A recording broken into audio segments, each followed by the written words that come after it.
Her skin is so fair that it looks illuminated. Each step toward Papa Sun magnifies this.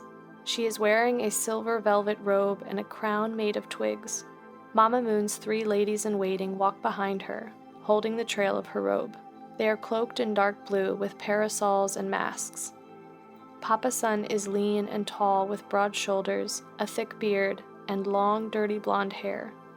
His silk robe is glittery gold. Out of the inky blackness, his men materialize, a troop in gold top hats and boots carrying umbrellas. As they near, the folk music begins, a fiddle and a cello duet. They never take their eyes off each other, even though they dance with other partners.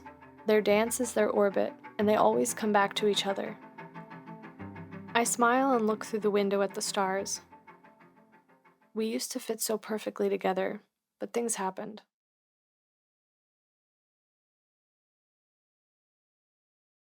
When Mama Moon passed between Earth and Papa Sun, their orbits akin to a dance, the symphony of space slowed to a halt.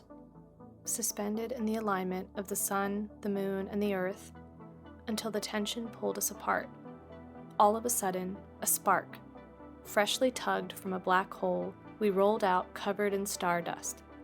We picked up speed as we hurled through space, headed to Earth to become something from the nothing.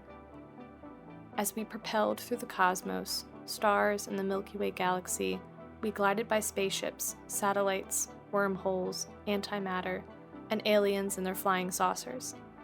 We slid down Saturn's rings like a water slide until enough dust collected to give us traction so that we reduced in speed and unfolded flat on our backs, stuck to the earth like starfish. It's a snowy winter night. I look at the moon while I wait for Bo, who pounces through the fresh powder. I stand outside in my robe and snow boots at the gate and nervously smoke a cigarette. I take a long drag and exhale. The moon is in its last phase. The only visible light is a crescent on the left side. Things are waning. I begin coughing and flick the cigarette far away, watching it whiz and sizzle through the air into the snow. It's the eve of Mom's doctor's appointment. Tomorrow we'll finally find out the status of her recovery. We have been quarantining Bo in the sunroom for a couple of days. His only taste of freedom are these short visits outside to the backyard. These are his last days. Mom has been rather teary-eyed and quiet since she has decided to put down her unruly Bo Bear. It was a tough decision to make, but when he bit her a second time, it was clear that this was the only choice. She's been hiding in her room. The cicadas begin to crescendo. From the west, the moon's shadow rushes towards us like a silent storm, and there is a sunset in every direction. The colors of the sunset ring the horizon.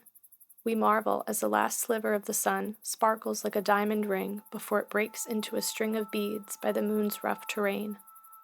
It's a promise. Now we can see the pearly glow of the sun's corona, and the pink and red light from the hydrogen gas of the chromosphere. Together, these make up the sun's outer atmosphere and a total solar eclipse. We are inside totality. I gasp, startled and shaken by its overwhelming presence. My world is hushed. It's silent as we gaze at the sky. After a moment of silence, everyone erupts into applause. It looks as if there is a hole in the sky, with the ghostly glow of the solar corona extending out to space.